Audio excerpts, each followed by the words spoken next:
how have we been assigned to this particular part of the planet in terms of people, in terms of parents, in terms of people.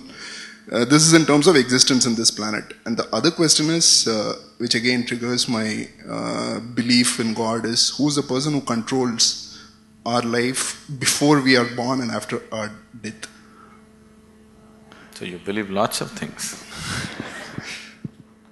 So you believe before you were born you were somewhere, after you're dead you're going to be somewhere else. Everything you believe. Too many assumptions. When you have so many assumptions, no way to approach truth, isn't it so? If you want to approach truth, the first thing is, you don't assume anything. Is it so?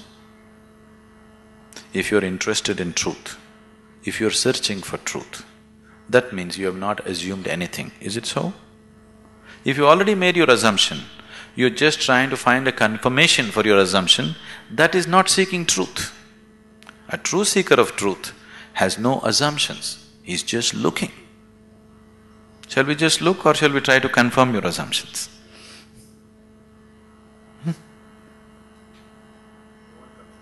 You want confirmation? You're right. Does that get you any closer? If I tell you your beliefs are right, does it get you any closer to truth? Does it? You feel better. Oh, okay, I've been right. But nothing gets solved, isn't it?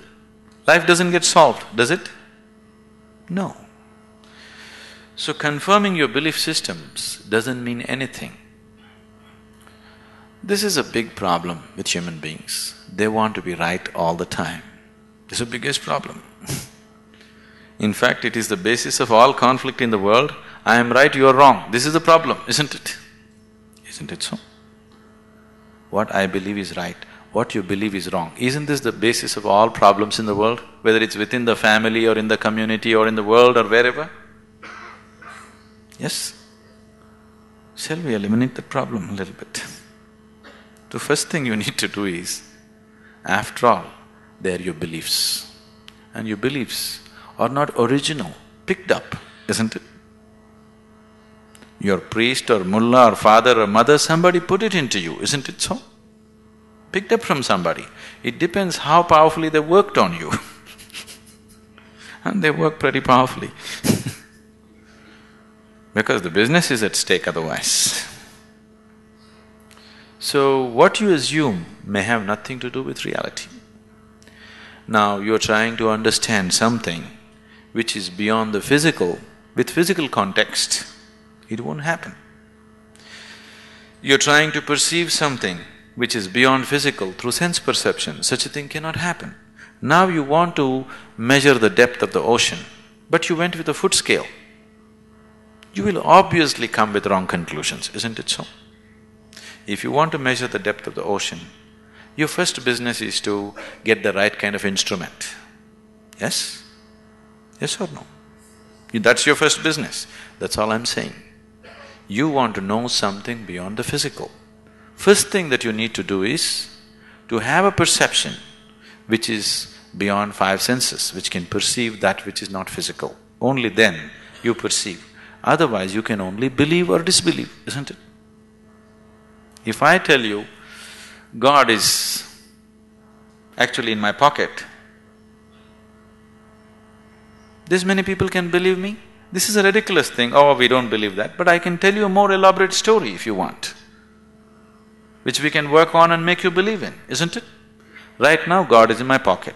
This many people believe me, this many people disbelieve me. Have these people gotten any closer to God than they were before? Have they? Or have these people gone any further away? No, nothing changes, isn't it? So why are we wasting our time trying to confirm our assumptions? You must enhance your perception, because only by perceiving you will know. There is no other way to know.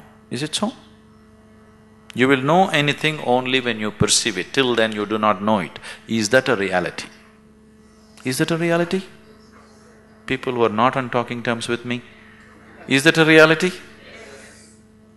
If you perceive, you know. If you do not perceive, you do not know. You're unwilling to admit, I do not know, so you believe, isn't it? If you're just trying to pass the social test, belief is a good way to do it. But you want to really know, then belief is not a good way to do it. Belief gives you confidence. And fools getting confidence is dangerous. Do you understand? When idiots become very confident, it's very, very dangerous, isn't it so? Do you see? Intelligent are hesitant. Stupid are confident. Have you seen this? Great confidence. Because when you simply believe something, you will have great confidence. You will have no doubt about anything because you don't apply yourself to anything. You're 100% sure.